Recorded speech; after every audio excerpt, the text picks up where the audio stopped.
Bonsoir, bon après-midi, bonjour de partout où vous êtes. C'est toujours moi, votre humble serviteur, poète maudit. Après quelques jours, on était un peu juste bloqué par rapport à la situation. Alors, nous sommes de retour ici pour vous annoncer et puis vous parler sur des news. Très urgemment, pardon, tous en avoir sujet au mokili mobi maison mon na minute il y a inondation. Une inondation et salami na Kinshasa hier et envahir Kinshasa. Alors, on va en parler ici, on va analyser, on va critiquer parce que les critiques, ce ne sont pas des insultes, mais nous sommes là pour critiquer avec vous des situations et des conditions à laquelle ben, les économistes doivent vivre. Avant de commencer, je fais mes condoléances à les personnes Oyo, bakutana likambo wana ya inondation, babungisi bandeko, babungisi ba parents, babungisi bana, babungisi ba bien na bango et puis mes condoléances na binotou, on est ensemble et je sais que Nzambe ayebaki pourquoi makambo ekomaki. Alors mes condoléances à vous. Et nous sommes là sur Focus Analyse. Nous sommes là pour analyser situation comme la kibisolubna, il y a inondation à Kinshasa. Alors inondation salamaki bongo, il y a envahir ba commune et pelé na kati ya ville à Kinshasa et puis il y a envahir presque euh, quelques communes où bazalaki affectées bazalaki tout autour il y a fleuve Congo. O soit na ba rivière où leka pembeni ti ekenda kokwea na fleuve Congo bandeko wana tu batonga banda kote wana bakutanaki na makambo. Alors inondation à Kinshasa et avec vous pour être maudit on en parle et on va illustrer quelques images oyo ekosala teke bomona makambo oyo tu leka lobi na Kinshasa et na ba conditions bandeko bazo vivre na minute yo bandeko et puis moyen de transport. Alors bandeko eza triste na mboka wana ya Congo. On va critiquer comme je venais de dire ici tokosolola toyeba na mboka wana lokola Kinshasa la façon dont bazotonga bandako et c'est un peu compliqué même atteindre ba Californie batonga bandako bongo te bato oyo bazotekela bandeko na biso batambongo bato batonda bomengo balingi kosomba bandako balingi kobotola bandako banani bazopesa bango accès wana ya kotonga bandako kaka en désordre na Kinshasa. Lelo bandako na ville ya Kinshasa ekomi kotongama en désordre. Bandeko na biso ya habitat bozali to bozate bandeko na biso ya cadastre. Est-ce que makambo tu esengi kaka faux chef de l'état nda ya gérer makambo tu ou bien biso na biso entre biso ba petit poste na ba poste ba petit biso on pouvait aussi faire mieux de notre côté pour que mboka wana kene liboso obotekela bandeko na biso bandako pembeni ya mai bandeko bazosumba bandako par force parce que bango bamoni ke bango bakoki na mai nyonso. Alors nous sommes là, on pose des questions par rapport à ça et on se dit peut-être c'est aussi parmi occasion oyo mbula et déranger pe na Kinshasa wana. Ça fait presque beaucoup des années où tofana na mboka to botama na mboka na Kinshasa ba inondation etikala au salama ba érosion salama na ngombe ba inondation et na ba Kinshasa wana peut-être ce sont des cas très très rares. Yelo Kinshasa comme na batu et belé population comme na Kinshasa wana eza compliqué. Tellement population zo comme ebele banda ko peso se multiplier pardon. Car banda ko zo se multiplier ezo causer ba problème ezo poser ba makambo ebele bande ko zo tonga banda ko ti pembe na ba étang ba pembe tout aux alentours na ba maya ba njili ba mai wana mike bande ko zo tonga nde na loba comme si atteindre les États-Unis ba vivre bon te. Dans la place où normalement écologiquement pardon et singa soit place on banda ko batonga te place on singa il faut banzete balo na ba bambou balo na ba biloko pour ba makambo et peut-être ekanga inondation. Ce sont des cours au bateau écologie batang sa biso hein bata biotope na biosphère. Il fallait que non bande ko écologie ba ko tang sa biso sous écologie en bien peut-être bande ko géologie ba yebi mabele na campus na biso ya munene ya université Kinshasa batangisa biso lisusu notion wana ya mabele notion wana ya écologie peut-être ça pourrait peut-être nous aider.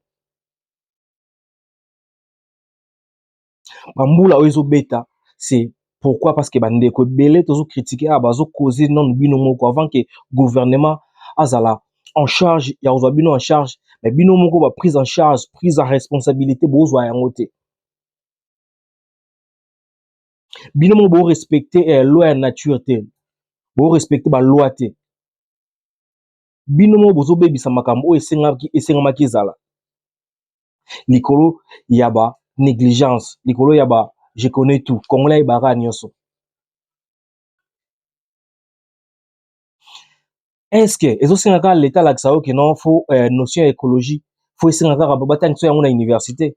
Yo moko écologie chaque jour olambwaka c'est l'écologie.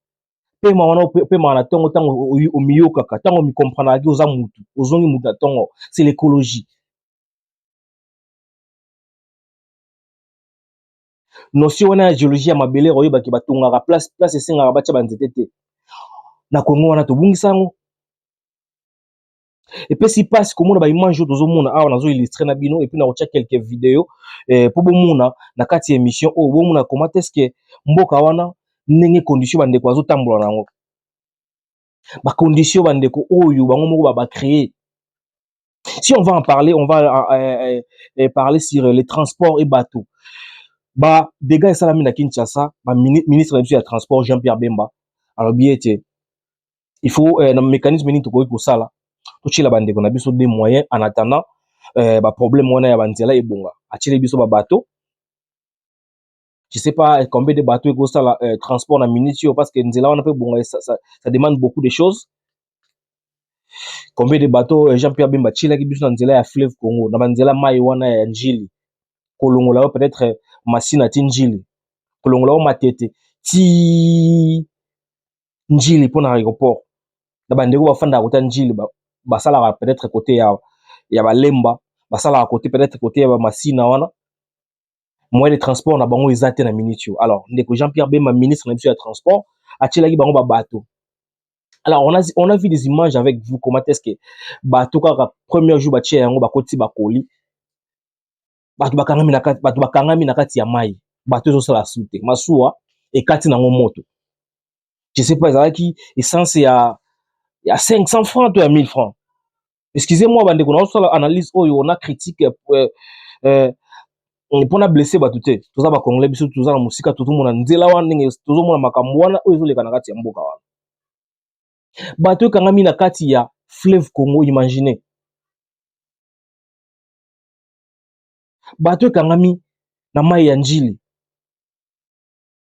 Bato ko même pas na aéroport ya njili. Ekangami alors place wana toza problème d'abord ya ba connexion. Na ebité niveau ya connexion na biso to koma internet koma 4G ou bien et maintenant 5G je ne sais pas.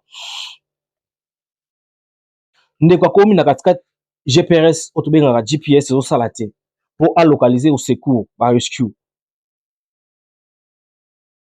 Ba oluka location ne biso to luka location awa so finir na téléphone na WhatsApp location ebimaka pour au presser moment location et bimisi au place exact aux allées. Au cas où vous avez un problème, au cas où vous avez une situation, vous pouvez continuer la moto location directement na WhatsApp na ailleurs localiser au cas où vous avez un problème na mboka wa libanda. Si on a Congo connexion à la guité, internet c'est ça non té. Ba réseau on a biso ba tchela biso ba internet.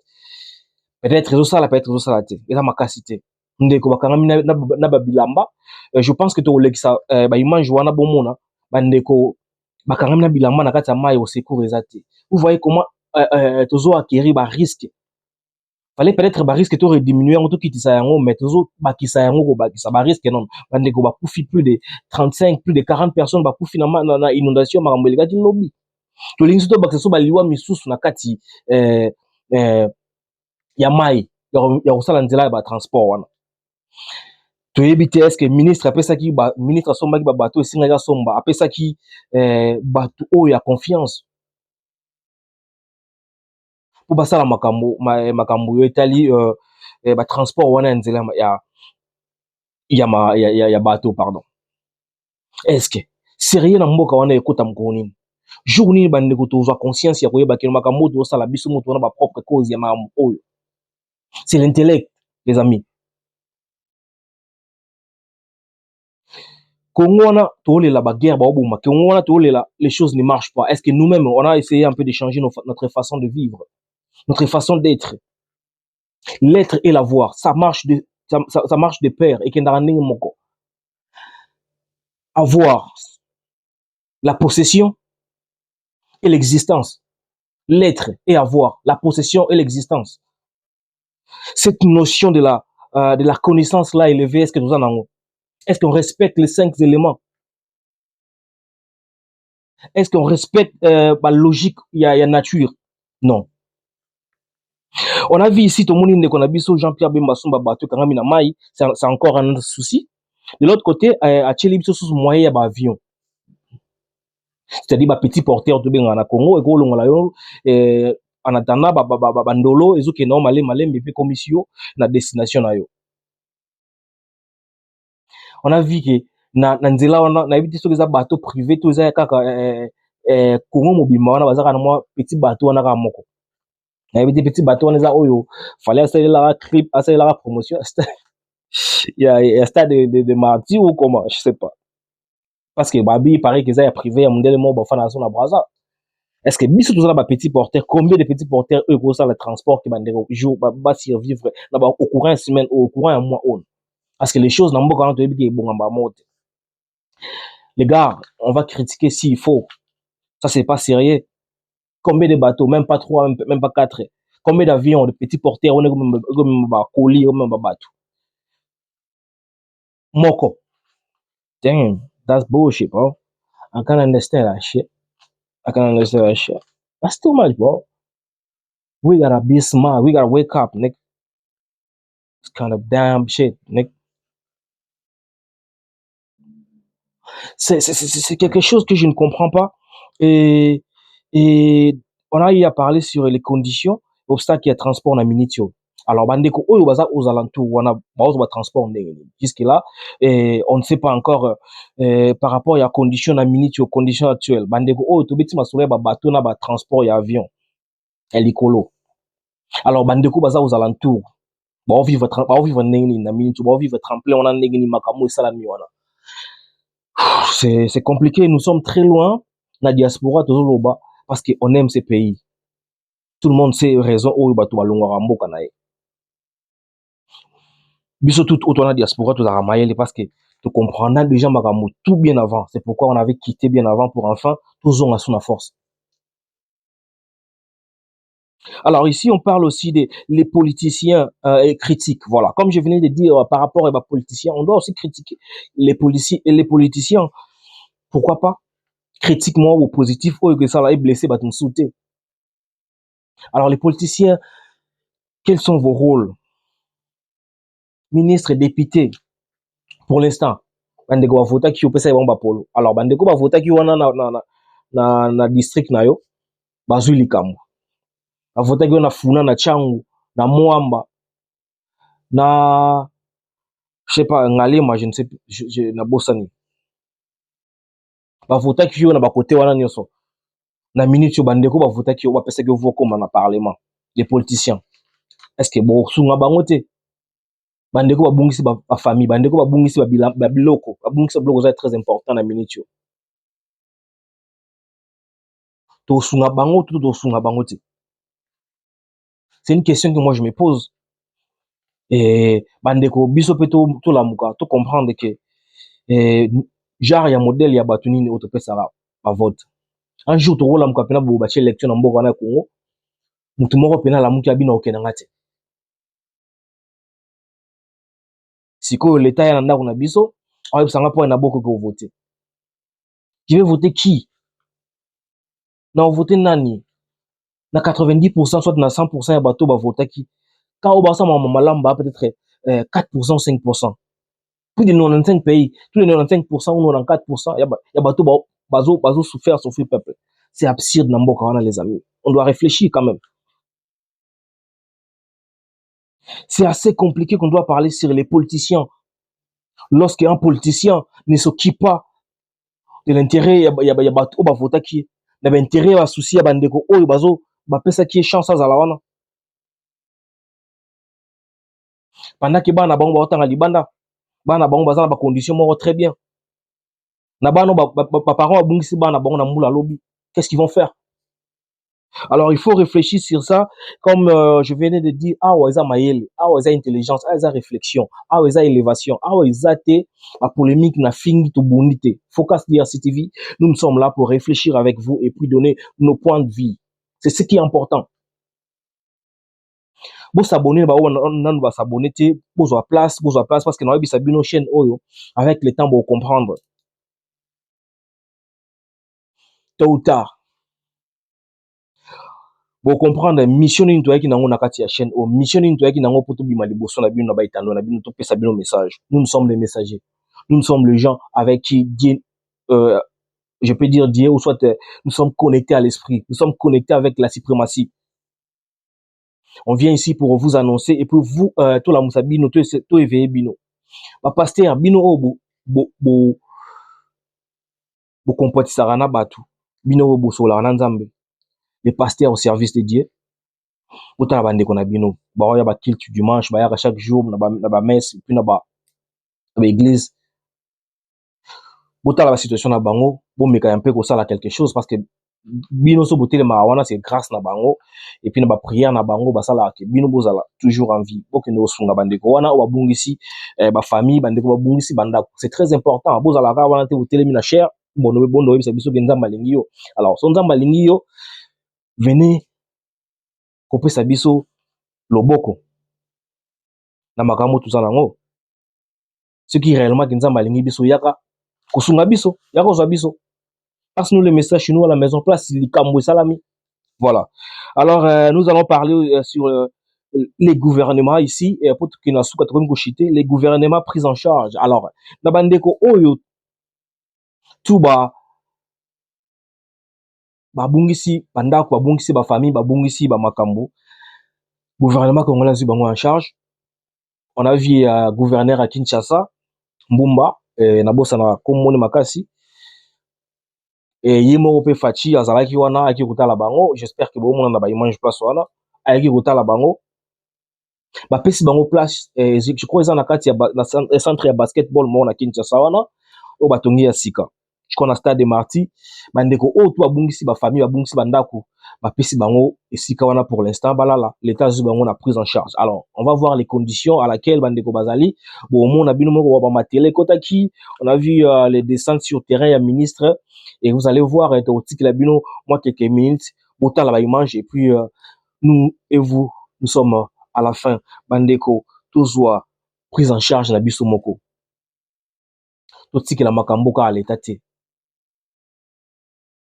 to mi c'est développer nous-mêmes d'abord ici avant développer non avant développer awa parce que awa ezaka nonka émotion motema luka mingo yoka cerveau ke motema zaka na ba flatterie motema zaka na ba flatterie mo bo zaka ba mbawa mo bo mais si on réfléchit avec l'intelligence je ne pense pas qu'il y aura presque des émotions parce que la réflexion soit de la rationalité demande pas d'émotion pas de panique ça va toujours concentré puis focus wana ne mayele. Alors bandeko bino bautu komona bomoni makambo esalami bozwa conclusion et puis boyeba nini boye ko sala. À la prochaine.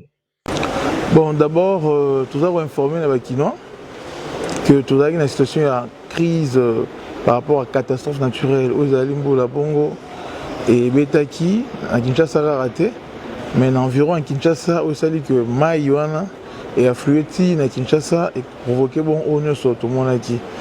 Alors l'autre s'est déployé qui depuis hier d'ailleurs ti dans mon coelho pour accompagner gestion malonga crise certes il est vrai topé ici quand même ba condoléances na biso pour la famille éprouvée depuis hier mais également tout aller pour rassurer la population en opinion que l'état a été aux côtés il y a la population à Kinshasa pour na bongo ko sunga bango to sungi comme il se devait to évacuer ambulance qui bord ezalaki wana ba pirogue ezalaki même bateau ba se portaki au nom la ville pour rekende ko sauver bongo ba vie humaine.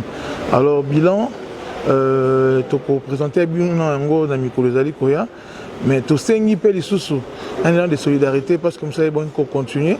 Moi place aux alliés ils allaient c'est bon tout aménager pour na sinistré. Tout ça n'y élan de solidarité parce que na bitumba o tout ça qui biso moroté ba partenaire et belé ba accompagner biso il y a mon tout ya to présenter ba remercier